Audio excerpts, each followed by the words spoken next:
বাংলার এক প্রত্যন্ত গ্রাম ধামইপুর। ছায়াঘেরা, নীরব, সময় যেন এখানে ধীর গতিতে চলে।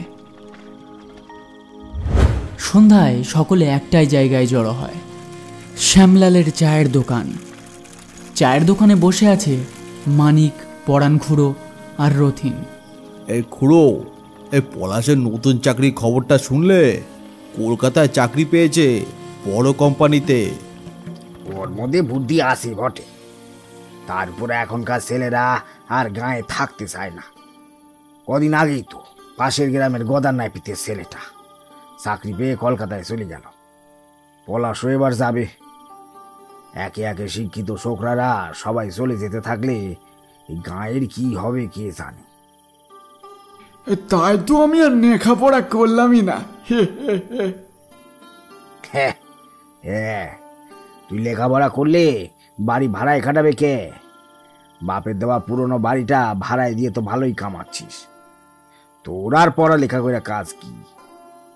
আর ভাড়া সেই কবে থেকে তালা মারা আছে পুরনো বাড়িটায়। কেউ ভাড়ায় থাকলে তারপর তো কামাবো। হঠাৎ করেই দোকানের সামনে এসে দাঁড়ায় এক অদ্ভুত দর্শন লোক। পাটকাঠির মতো রুগ্ন শরীর, চোখ দুটি অস্বাভাবিক বড় আর কোটরের ভিতরে ডুবে থাকা। লোকটি নীরবভাবে তাকিয়ে থাকে কিছুক্ষণ, তারপর বলে ওঠে, এই গ্রামে একখান ঘর ভাড়া পাই কি? সবার মুখে নিস্তব্ধতা, কিন্তু রথিন বলে ওঠে, আমার পুরনো বাড়িটা খালি পড়ে আছে, চাইলে ওখানে ভাড়ায় থাকতে পারেন। লোকটি কোনো শব্দ না করে মাথা ঝাঁকায়। এদিকে পরাণ খুড়ো ধীরে ধীরে রথিনের উদ্দেশ্যে বলে, এই রথিন, লোকটাকে দেখে আশেপাশের কোনো গায়ের লোক বলে তো মনে হচ্ছে না। চিনিস না, জানিস না, হুট করে ভাড়া দিয়ে দিবি? লোকটাকে দেখে তো খুব একটা সুবিধের মনে হচ্ছে না রে। দেখ কি করবি। রথিন পরাণ খুড়োর কথার কোনো উত্তর না দিয়ে লোকটাকে নিয়ে হন হন করে হেঁটে চলে যায়। একটা ভাড়াটিয়া পেয়েছে, তাকে কি হাতছাড়া করবে? যা ভালো বুঝেছে করেছে, আমাদের কথা শুনে ওর কাজ নেই, তাই শোনেনি। কিন্তু লোকটাকে দেখে ঠিক সুবিধের বলে মনে হলো না আমার। কেমন যেন একটা রহস্য লুকিয়ে আছে লোকটার মধ্যে। সেদিন সন্ধ্যায় লোকটি উঠল রথিনের পুরনো বাড়িতে, কিন্তু শুরু হলো এক অজানা সন্ত্রাসের যাত্রা। রাত গভীর। রথিনের পুরনো বাড়ির জানালার ফাঁক দিয়ে দেখা যাচ্ছে আগন্তুক লোকটি বসে আছে মোমবাতির আলোয়। লোকটির মুখে এক বিকৃত হাসি। সে একটানা খিলখিল করে হেসেই চলেছে।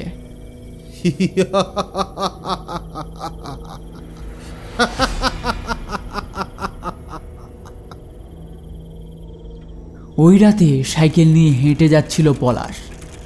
শহর থেকে বাড়িতে ফিরছিল সে। নতুন চাকরি পেয়েছে সে। কদিন পরে শহরে পুরোপুরি থেকে যাবে। আজ সাইকেলটার চাকা লিক হয়ে যাওয়ায় বেশ গেঁড়া কলে পড়তে হয়েছে ওকে। রথিনের বাড়ির সামনে দিয়ে যেতে যেতে হঠাৎ সে একটা অদ্ভুত হাসি শুনতে পায়।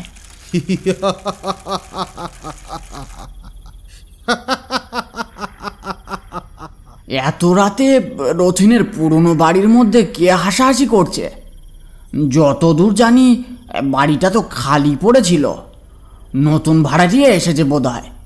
যাকগে যাক, আমার দেখে কাজ নেই, আমি বরং বাড়ির দিকে যাই। পলাশ, এই পলাশ, আয় এদিকে আয়, আমার কাছে আয়। পলাশ চমকে ওঠে। কে কে ডাকে অমন করে? গলা শুনে তো কোনো চেনা লোক বলে মনে হচ্ছে না। আবারও সেই ডাক ভেসে আসে। পলাশ, ডাকলাম তো, এখনো দাঁড়িয়ে কেন? আমার কাছে আয়, আয় বলছি। বাড়িটার মধ্যে প্রবেশ কর, তাড়াতাড়ি আয়।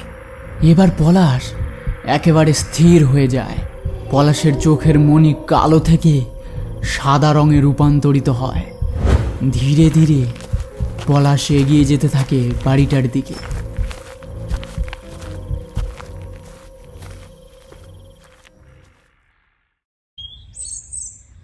পরদিন ভোরে গ্রামের পুকুর পাড়ে মিলল রথিনের মৃতদেহ।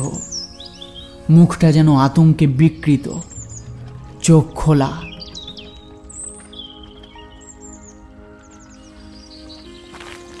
রথিন, এ কি অবস্থা? পলাশের এমন হাল কে করলো? কার এত সাহস? ওর মুখটা দেখলে কেমন জানি ভয় পেয়ে মারা গেছে মনে হয়। এমনটা তো আগে কখনো হয়নি আমাদের গ্রামে। তাহলে হঠাৎ করে কার মাথায় খুন চাগার দিয়ে উঠলো? সবে ছেলেটা একটা চাকরি পেয়েছিল, কি অমন করে মারলে ওকে? হ্যাঁ, গ্রামের সবাই পলাশের অস্বাভাবিক মৃত্যুকে হৃদরোগ বলেই রটালো, কিন্তু রথিন, পরাণখুড়ো আর মানিক, তাদের মনে বাসা বাঁধল ভয় আর সন্দেহ। সন্ধে নেমেছে। রথিন, মানিক আর পরাণখুড়ো আবার বসে আড্ডা দিচ্ছে চায়ের দোকানে। আজকে ওদের মনে একটা সন্দেহ বাসা বেঁধেছে। পলাশকে কে এমন করে মারলো বলো তো? ও তো কারোর সাথে পাছে থাকতো না। কার এত শত্রুতা?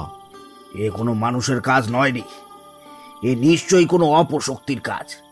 দেখলি না কেমন ভয়াত্ম দৃষ্টি ছিল পলাশের চোখে? আমারও তাই মনে হয় খুড়ো। আর একটা কথা ছিল, সকালেই বলবো ভেবেছিলুম, কিন্তু কি ভাববে ভেবে বলতে পারিনি। আরে হেয়ালি না করে বলে ফেলতো বাপু। আমার পুরনো বাড়িটা যাকে ভাড়াই দিয়েছি, কাল তো তাকে দেখলে? হ্যাঁ দেখলাম তো। কেন, কি হয়েছে?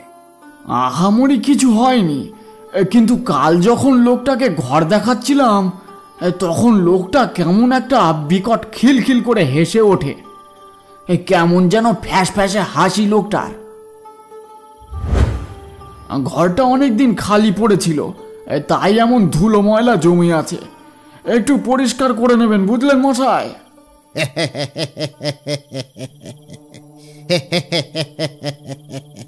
আমি চমকে উঠি।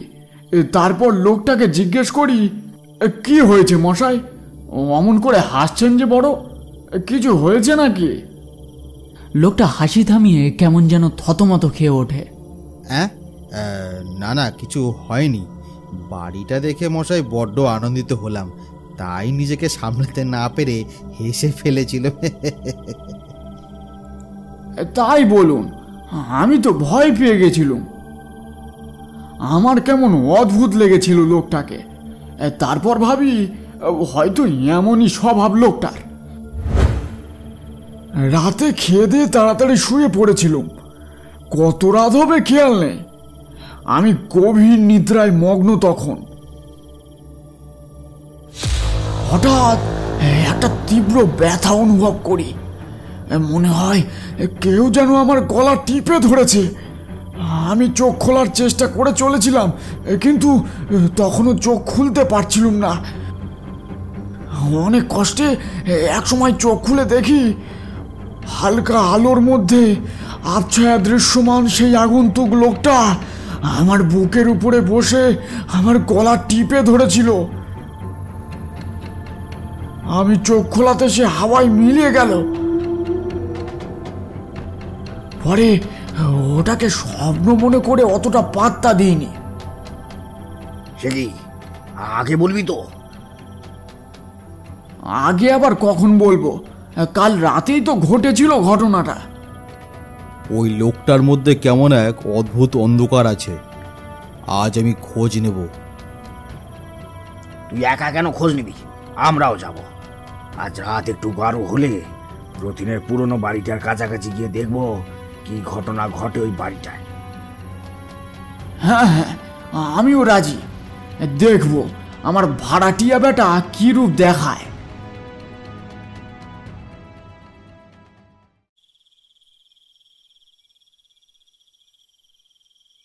ওরা তিনজন একটা অলৌকিক কিছু দেখার আগ্রহে রথিনের পুরনো বাড়িটার কাছাকাছি একটা গাছের পিছনে দাঁড়িয়ে অপেক্ষা করতে থাকে।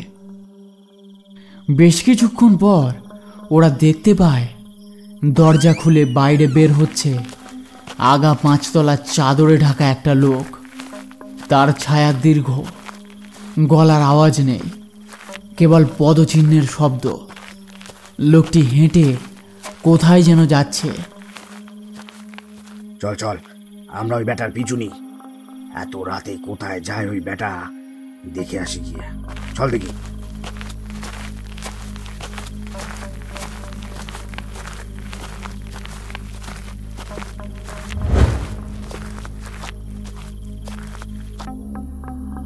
একটা সময় চাদরে ঢাকা লোকটা গ্রামের শ্মশানের একটা বুড়ো বটগাছের সামনে এসে দাঁড়ায়।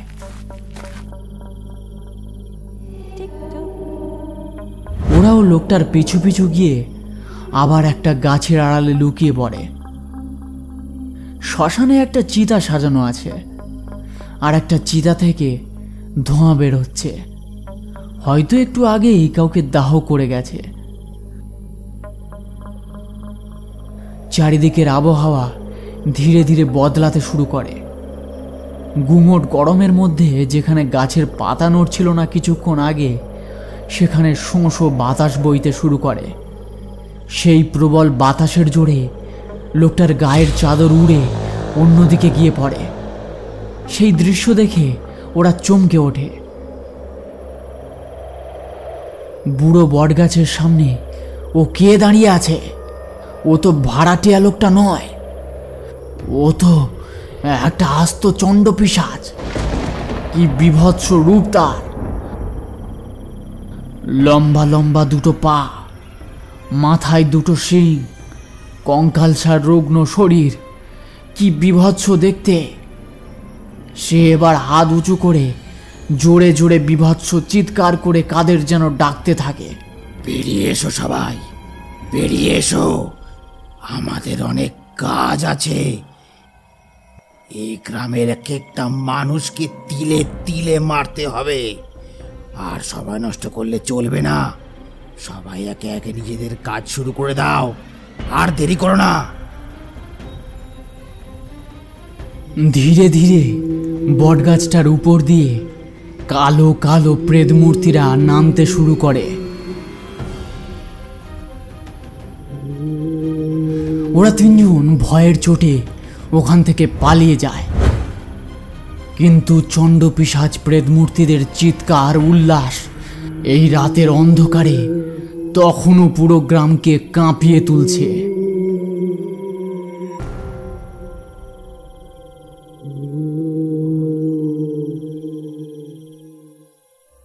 ওরা তিনজন আগন্তুক লোকটির ঘর তল্লাশি করে।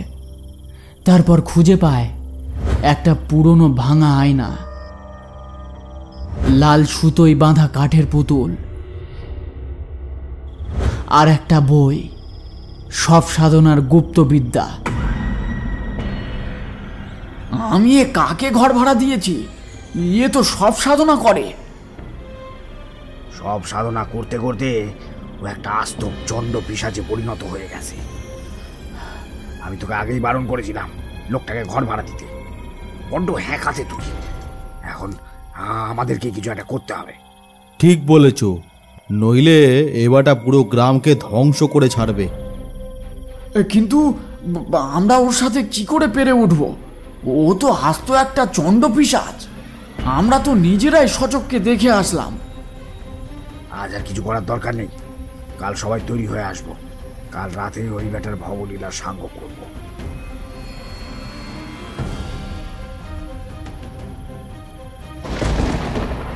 পরদিন রাত, আকাশ শান্ত নেই, মাঝে মাঝে বিদ্যুৎ চমকাচ্ছে। পরাণখুড়ো পুরনো তান্ত্রিকদের মতো মাথায় একটা সিঁদুরের লাল টিকা দিয়ে রেখেছে, হাতে পুরনো ত্রিশূল, মানিকের হাতে কুড়াল। মানিক ভয় পেলেও সঙ্গ দিচ্ছে।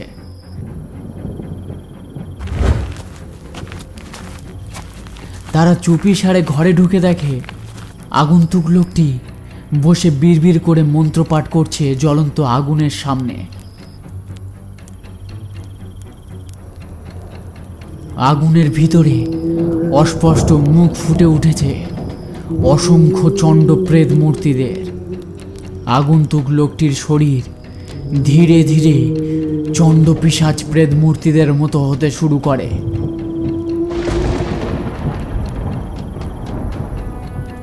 পরাণ খুড়ো নিজের ভয়কে সম্বরণ করে গর্জে ওঠে, তুই কে রে? কেন এসেছিস এই গ্রামে? হ্যাঁ, আমি এসেছি শুদ্ধ করতে। এই গ্রাম পাপে ভরা, একে একে সবাই যাবে। তাহলে তুই পলাশকে মেরেছিস? হ্যাঁ, মেরেছি। একে একে সবাইকে মারবো, কাউকে ছাড়বো না। শয়ে শয়ে ছড়িয়ে দেব অসংখ্য নরখাদকদের। তারা সবাই তোদেরকে ছিঁড়ে ছিঁড়ে খাবে। পুরো গ্রামকে শ্মশান করে ছাড়বো। কেন করছো এসব?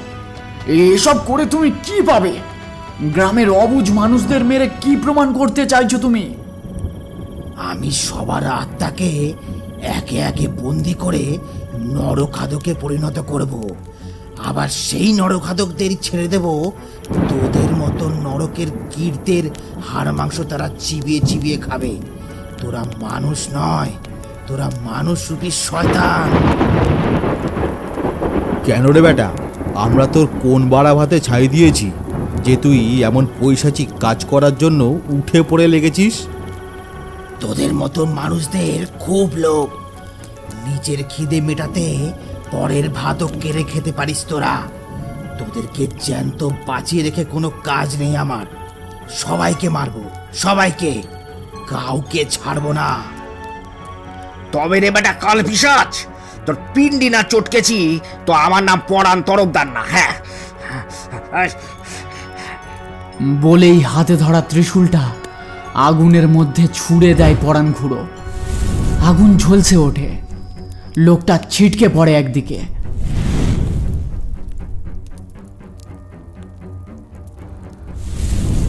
আর তোর নিস্তার নেই। এ গ্রামে তোকে চাই না আমরা। তোর ধ্বংসের শুরু রে বেটা নরখাদক, তুই মর। পিশাচটা প্রবল চিৎকার শুরু করে।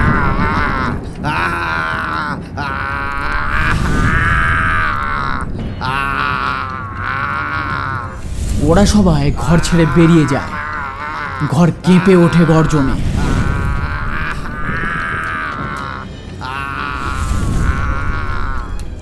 লোকটা আগুনে গলে যায় ধীরে ধীরে। তার সাথে কাঠের পুতুল, পুরনো ভাঙা আয়না আর সেই সব সাধনার বই একে একে সব আগুনে পুড়ে ছাই হয়ে যায়।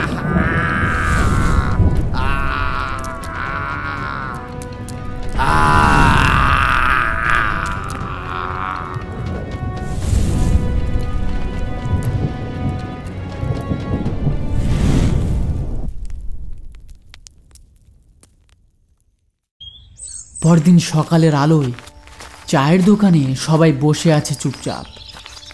কেউ কোনো কথা বলছে না। রথিন চুপ করে মাথা নিচু করে বসে আছে। আর চিন্তা করিস না ভাই রথিন, যা হবার হয়েছে। ঘরটা আবার নতুন করে সারিয়ে নিস। পুরো বাড়িটা তো আর কিছু হয়নি, ঘরটা একটু পুড়ে গেছে। তোর অবস্থাটা আমি বুঝতে পারছি। বাবার দেওয়া ওই একটাই বাড়ি আমার সম্বল ছিল, কি থেকে কি হয়ে গেল। বলেছিলাম বাড়ি ভাড়া দিস না।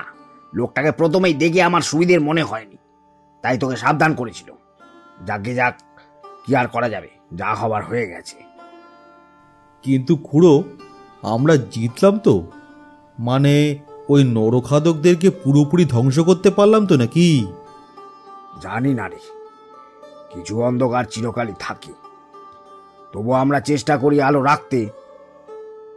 লোকটা কিন্তু ভুল কিছু বলেনি। আমরা নিজের পেট ভরাতে কত কিনা করি। আমরাই তো এক প্রকার নরখাদক। কিন্তু সবাইকে মেরে এর সুরাহা করতে গেলে তো পুরো পৃথিবীটাই ধ্বংস হয়ে যাবে। তাই যেমন চলছে চলুক না। উপরে তো একজন আছেন, তিনি সব দেখছেন। গ্রাম আবার আগের মতো হয়ে গেলেও রাত্রির কুয়াশায় এখনো কানে আসে কিছু মন্ত্র উচ্চারণের শব্দ। কে জানে সত্যিই শেষ হলো কি? জানে শীতল ছয় জমে রক্ত